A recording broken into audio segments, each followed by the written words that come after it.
हाय everyone, नमस्ते and welcome to pure science. हम लोग देख रहे हैं किशोरावस्था की विशेषताएं। सीडीपी के अंतर्गत है, चाइल्ड डेवलपमेंट एंड पेडागोजी। तो हम देख रहे हैं किशोरावस्था की विशेषताएं। बहुत सारी विशेषताओं के बारे में हमने डिस्कस कर लिया है, इसी को आगे कंटिन्यू करते हैं। चलिए देखते हैं। अगला है समूह को महत्व। किशोरावस्था में जो बालक है वह समूह को महत्व देखता है। इम्पोर्टेंस ऑफ ग्रुप का जो है इम्पोर्टेंस जो बढ़ जाता है। ठीक है, किशोर जो है जिस समूह का सदस्य होता है उसे अपने परिवार के जैसे समझता है, परिवार और विद्यालय से अधिक महत्वपूर्ण भले ही समझता है। ठीक है, तो यदि उसके माता पिता और समूह के दृष्टिकोणों में अंतर होता है तो वह समूह के दृष्टिकोण को ही चुनता है। मतलब जो पीयर ग्रुप बना होता है, उसके दोस्तों का जो समूह बना होता है, तो वह उसे प्राथमिकता देता है अपने माता पिता के निर्णयों के ऊपर। ठीक है, तो अगर किसी का ऐसे ग्रुप बना हुआ है किशोरावस्था में, है ना, 2-4 दोस्तों का समूह बना हुआ है, तो दोस्तों के सलाह को, दोस्तों के निर्णय को वह प्राथमिकता देता है। ठीक है, और उन्हीं को चुनता है। अगला है परमार्थ की भावना।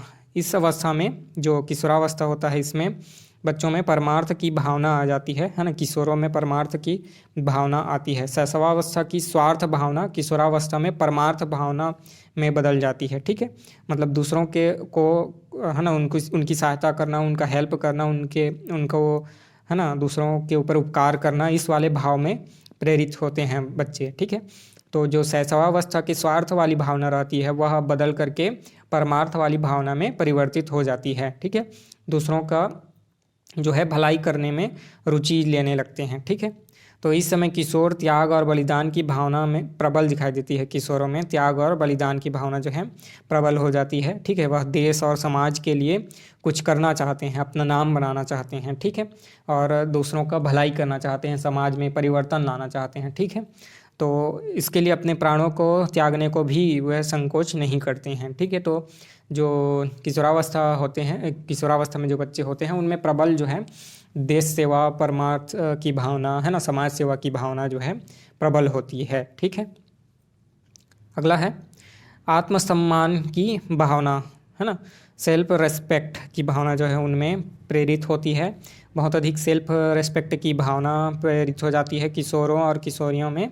ठीक है, जो है दोनों आत्मसम्मान के प्रति सजग रहते हैं। ठीक है, छोटी छोटी बातों में वे अपने को अपमानित और तिरस्कृत समझने लगते हैं। ठीक है, इस समय जो है भावनाओं का एक उमंग का, है ना, भावनाओं का, ठीक है, उमड़ता है उनके ऊपर जो है, और छोटी छोटी बातें उनको परेशान करने लगती हैं, है ना, हर्ट करती हैं। कहने का मतलब है कि कोई अपमान कर रहा है टाइप का कुछ भी, है ना, अपने मन से भी सोच लेते हैं। अगर कोई किसी सामने वाले के बोलने का उद्देश्य वो ना भी रहे, तब भी वे समझने लगते हैं कि वो मुझे ठेस पहुंचाने के उद्देश्य से ही बोल रहा है। ठीक है, तो इस प्रकार से उनको जो है कुछ छोटी मोटी बातें जो हैं अपमानित और तिरस्कृत करने लगती हैं। ठीक है, आत्मसम्मान को ठेस लगने के कारण किशोरों में घर से भागने की प्रवृत्ति होती है। हम इसको आजकल बहुत अधिक देख रहे हैं। ठीक है, जो बच्चे हैं, किशोर किशोरियां, वे अपने घर से भाग जाते हैं अपने दोस्तों के साथ, है ना, मतलब जिनसे वो प्रेम करते हैं, है ना, जिनको पसंद करते हैं, जिनके प्रति सेक्सुअल अट्रैक्शन होता है, उनके साथ जो है घर को छोड़ करके भाग जाते हैं। तो ये प्रवृत्तियाँ जो है आजकल बढ़ रही हैं।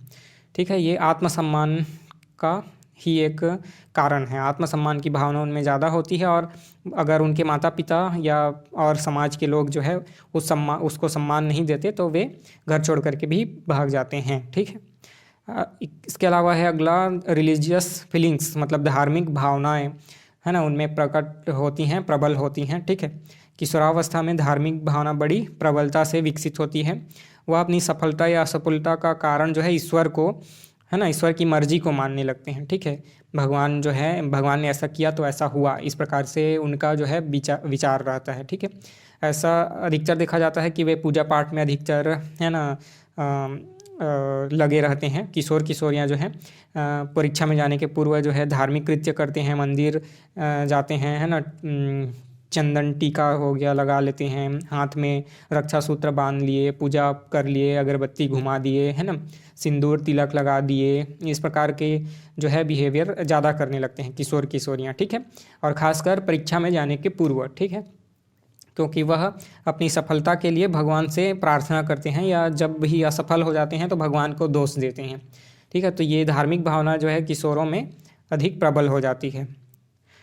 इसके अलावा है वीर पूजा, है ना, हीरो वर्शिप। कहने का मतलब है कि अपना एक आइडियल बना लेते हैं, कोई एक हीरो के जैसा किसी कैरेक्टर को डेवलप कर लेते हैं, या फिल्म में देख लिए, किसी पुस्तक में पढ़ लिए, कहानी में पढ़ लिए, या पॉडकास्ट सुन लिए। आजकल तो अधिक प्रचलन में है पॉडकास्ट, उसको सुन लिए, है ना, या है ना यूट्यूब में देख लिए, इंस्टाग्राम में, टिकटॉक में, कहीं भी, तो उसको वे उसके फॉलोअर बन जाते हैं। कहने का मतलब है उसको आइडियल बना लेते हैं और उसी के कहे अनुसार करते हैं। ठीक है, तो वह जैसा आचरण करता है उसी के अनुसार खुद भी करना चाहते हैं, एक सशक्त कैरेक्टर के रूप में खुद को डेवलप करना चाहते हैं, वह भी दूसरों से प्रभावित होकर के, है ना। बहुत प्रबल हो जाती है वीर पूजा इस समय। ठीक है, किशोर किशोरियाँ जो हैं इतिहास के या फिल्म, पत्र पत्रिकाओं के किसी एक चरित्र को, है ना, हीरो मान लेती हैं, उसी से प्रभावित होते हैं। ठीक है, अगला है व्यवसाय चुनाव की चिंता। अब बच्चों में, किशोरों में, किशोर किशोरियाँ दोनों में, ठीक है, व्यवसाय चुनने की जो है चिंता सताने लगती है उनको। ठीक है, इस समय किशोर अपने भावी व्यवसाय को चुनने की चिंता करने लगता है। वह एक कुशल डॉक्टर, इंजीनियर, वकील, है ना, पेंटर, डिज़ाइनर, है ना, अध्यापक, इस प्रकार से कुछ भी बनना चाहता है और उसमें अपना करियर बनाना चाहता है। तो इसके प्रति वह सजग हो जाता है, उसके प्रति चिंता करने लगता है कि मैं यह कैसे अचीव कर सकता हूँ, कैसे डॉक्टर बन सकता हूँ, कैसे कोई कलाकार बन सकता हूँ, ठीक है, अध्यापक बन सकता हूँ। इसके प्रति वे सजग हो जाते हैं और चिंता करने लगते हैं तथा व्यवसाय के अनुसार ही पाठ्य विषयों का चुनाव करते हैं। ठीक है, तो ये हो गया किशोरावस्था की विशेषताएं। अब जो है किशोरावस्था में शिक्षा की व्यवस्था किस प्रकार से होनी चाहिए, जिससे, है ना, किशोर जो है उनके विकास को सही दिशा दिया जा सके, इसके बारे में हम चर्चा करेंगे। ठीक है, तो चलिए देखते हैं किशोरावस्था में शिक्षा किस प्रकार की होनी चाहिए। ठीक है, एजुकेशन इन एडोलसेंस। तो उपयुक्त विवेचन के अनुसार, मतलब जो अभी हमने उनकी विशेषताएं देखी, किशोरावस्था की जो विशेषताएं देखी, उसके अनुसार इस निष्कर्ष पर पहुंचते हैं कि किशोरावस्था जीवन का सबसे कठिन और जटिल समय होता है, क्योंकि इस समय मानसिक और शारीरिक रूप से बहुत ही बदलाव आते हैं बच्चों के, है ना, जीवन काल में। मतलब जो किशोर हैं, किशोरियां हैं, उनके जीवन काल में शारीरिक रूप से बहुत ही परिवर्तन होता है, उनके आवाज़ में, उनके शारीरिक बनावट में। ठीक है, सेक्सुअल जो है ऑर्गन डेवलप हो जाते हैं, सेक्सुअल हार्मोन डेवलप हो जाते हैं, है ना, और साथ ही साथ मानसिक रूप से अधिक उनमें उमंग और उमड़ने लगते हैं मानसिक भावनाएं, है ना। वो खुद को स्थापित करना चाहते हैं, फेमस होना चाहते हैं, आत्मसम्मान की भावना जागृत होती है। तो ये सब इस समय बहुत ज़्यादा मात्रा में होने लगता है किशोरावस्था में। तो इसलिए इसको बोला गया है कठिन और जटिल समय होता है। इस अवस्था में अच्छा या बुरा, धार्मिक या अधार्मिक, परिश्रमी या अकर्मण्य, सभ्य असभ्य, सामाजिक या असामाजिक, देश प्रेमी या देशद्रोही, इनमें से कुछ भी बन सकता है। इसका कहने का मतलब है कि पॉजिटिव साइड में उसका डेवलपमेंट हो सकता है या नेगेटिव साइड में भी डेवलपमेंट हो सकता है। ठीक है, तो ये डिपेंड करता है कि उसको किस प्रकार से शिक्षा दी जाती है और उसके विकास को किस दिशा में मोड़ा जाता है, जिससे, है ना, हम उनको सभ्य बना सकें, देश प्रेमी बना सकें, है ना, सामाजिक रूप से, है ना, सक्षम बना सकें, धार्मिक व्यक्ति बना सकें। ठीक है, तो इसके लिए प्रयास किया जा सकता है शिक्षा की सहायता से। ठीक है, तो देखते हैं किस प्रकार की शिक्षा व्यवस्था होनी चाहिए। शारीरिक विकास के लिए शिक्षा। ठीक है, तो जैसे कि हम जानते हैं किशोरों में बहुत ही अधिक शारीरिक विकास होता है, तीव्र गति से शरीर में उनके परिवर्तन आते हैं किशोरों के। ठीक है, आंतरिक शरीर में भी, बाहरी शरीर में भी, है ना, जैसे दाढ़ी मूंछ निकलना, है ना, लड़कों में, और साथ ही साथ आर्गन डेवलप होते हैं अच्छे से, मतलब हृदय, मस्तिष्क, ये विकसित होने लगते हैं, परिपक्वता प्राप्त करते हैं, मसल जो है मजबूत होने लगते हैं। तो इसके लिए जो है प्रयास किया जाना चाहिए इस समय में, है ना। शारीरिक विकास पर ध्यान देना आवश्यक हो जाता है, घर परिवार दोनों के लिए, मतलब माता पिता के लिए भी और शिक्षकों के लिए भी, दोनों का ही उत्तरदायित्व होता है कि वे किशोर के शरीर को स्वस्थ बनाने का प्रयत्न करें, है ना, उनके स्वास्थ्य पर ध्यान दें अधिक से अधिक। इसके लिए पौष्टिक भोजन, है ना, स्वास्थ्य, शिक्षा, शारीरिक व्यायाम, खेलकूद की व्यवस्था पर्याप्त रूप से और अनिवार्य रूप से होनी चाहिए। ठीक है, पौष्टिक भोजन मिलना चाहिए उनको, खेलने के लिए पर्याप्त संसाधन मिलने चाहिए, जगह मिलना चाहिए, है ना, शिक्षा और मोरल जो एजुकेशन है उस पर भी ध्यान देना चाहिए। तो इसके लिए अधिक से अधिक प्रयास करना चाहिए। अगला है मानसिक विकास के लिए शिक्षा। ठीक है, तो मानसिक विकास के लिए क्या क्या प्रयास किया जा सकता है? मानसिक विकास के लिए, है ना, किशोर के जो है किशोरावस्था में मानसिक विकास का सर्वोत्तम जो है विकास होता है। उस समय जो है अधिक जो है मानसिक विकास होता है। तो उसके लिए, उनके विकास के लिए उचित रूप से शिक्षा व्यवस्था की जानी चाहिए।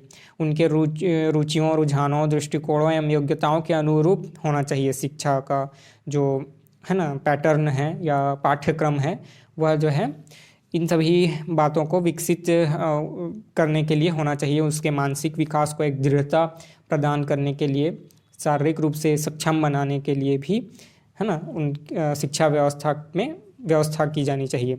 कला, विज्ञान, साहित्य, भूगोल, इतिहास आदि विषयों के बारे में शिक्षा देनी चाहिए। सामान्य विद्यालय में पढ़ाए जाने चाहिए। ठीक है, किशोर की जिज्ञासा को संतुष्ट करने और उसकी निरीक्षण शक्ति को प्रशिक्षित करने के लिए प्राकृतिक, ऐतिहासिक आदि स्थानों का भ्रमण भी करना चाहिए। है ना, कहने का मतलब है शैक्षणिक भ्रमण में बच्चों को ले जाना चाहिए।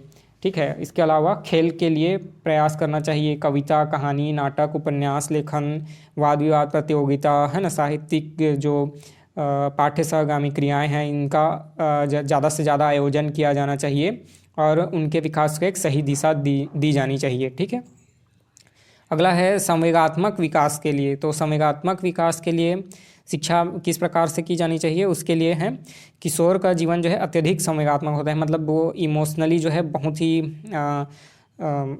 इमोशन उनमें उत्प्रेरित होते हैं।